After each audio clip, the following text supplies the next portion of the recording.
Hello, dear children. I'm Miss Vinita Andrews. I'm the class teacher of Class 5A. Children, hope you all are hale and hearty, safe and sound at home. As I told you before that the group of Class 5A is created to continue our studies online. Okay, just a quick reminder to all of you. You will have to use only one ink, either black or blue, for your English language and literature. All the works will be done in only one ink as you did in your previous class. And all the homeworks which will be given in English language and literature will have to be done in your fair copies. I hope you understood the instructions given. Please abide to it. So, today I'll be starting the first chapter from your English literature book. That is The Invention of Shoes, which is written by Rabindranath Tagore. In this video, I'll be reading the whole of the story to you all. I request you all to open your books and put your fingers on each and every word as I read it. So, The Invention of Shoes, which is written by Rabindranath Tagore. I hope you know about Rabindranath Tagore. He was a renowned Indian poet. He was an educator, he was a painter and a social reformer as well. He won the Nobel Prize in Literature in 1913 for his beautiful collection of verses, Gitanjali. He had a deep interest in children and he wrote many poems about the children too. Okay, let's start with the chapter. Once upon a time, there was a king called Hobu.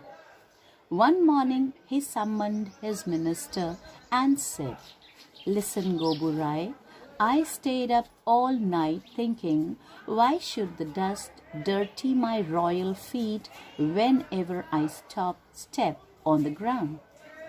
All you people, you are only concerned with pocketing your fat salaries. You have no concern for the king or the kingdom or the problems that bother me. You must put an end to this at once, or else no one shall be spared from my royal wrath." Goburai wondered and worried. He pondered and perspired. The pandits' faces turned pale. The courtiers' nights turned sleepless. In the kitchen, the cooking stopped, and in the castle, the crying started. Goburai looked far and wide and gathered all the scientists and learned men, all the scholars and mechanics he could find. They pushed their glasses up their noses and sat down to find a solution to the royal problem. After thinking long and deep, they said, "If you do away with the soil, how will you grow crops?" The king replied, "If you cannot figure out how, then of what use are you?" Please turn your pages. So they thought some more, and then they made a purchase of 17,50,000 brooms. Workers were summoned. The dusting of the kingdom commenced.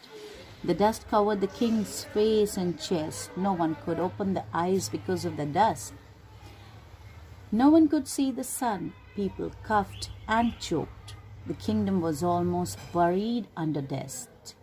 The king said, "You were supposed to get rid of the dust, not fill the world with it." Then 21 lakh water carriers set out with bags of water. They ran fast and they ran all over, pouring water wherever they saw a speck of dust. All the ponds and lakes were soon overflowing with mud. No boat could move on the river, since there was no water. The water creatures perished. The land creatures tried their hand at swimming. They could hardly walk or run on the mud. No bazaar could be set up, no trading stopped. All the king's subjects sneezed and coughed and sniffed and suffered. The king said, "What a lot of fools!" They got rid of the dust only to replace it with mud. Once again, everyone gathered to solve the royal problem. Once again, the great men and their assistants racked their great brains. They thought and then thought harder, but they were baffled and blank. They were at a loss to know how to lose the dust. So children, I have read the chapter till here. Your homework for today is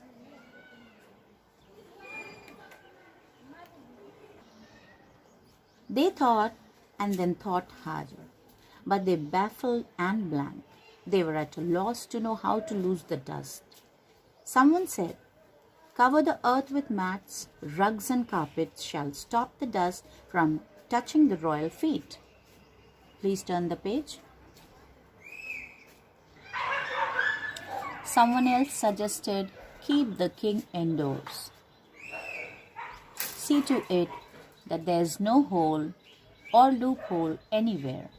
If he does not step on dust, no dust shall touch his royal feet."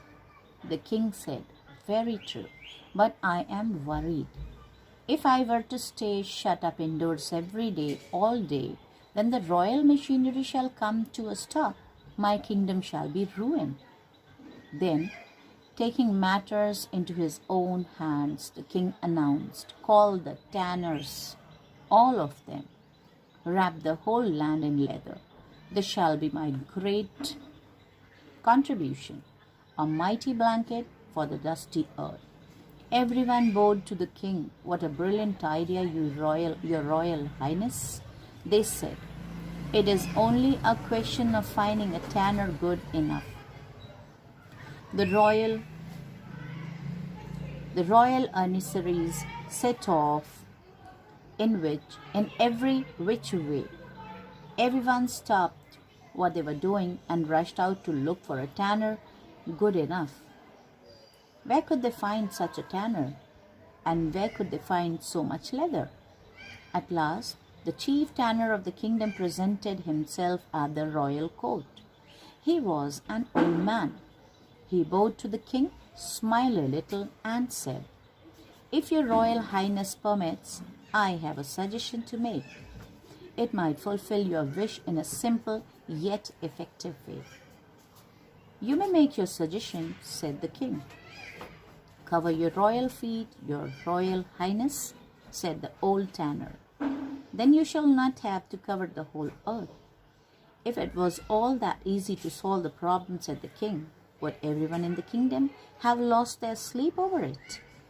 "Arrest the fellow," said Gobu Rai, "and throw him into the jail." But already the old tanner was deep at work, sitting down. At the king's feet, he had been measuring and cutting, stitching and fitting. Before the king could decide whether to throw him, please turn the page, into jail or to forgive him, he had finished a neat pair of shoes and presented it to his royal highness. King Hobu put on the shoes. They fit him perfectly. His royal feet felt warm and snug, and most importantly, clean. The minister spared the old tanner. He said, "I had the same idea myself. Some way or the other, the fellow must have got hold of my idea."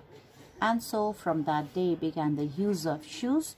The royal feet were saved, so was Gobu, and so was the earth. So this is the whole chapter which I have read to you all.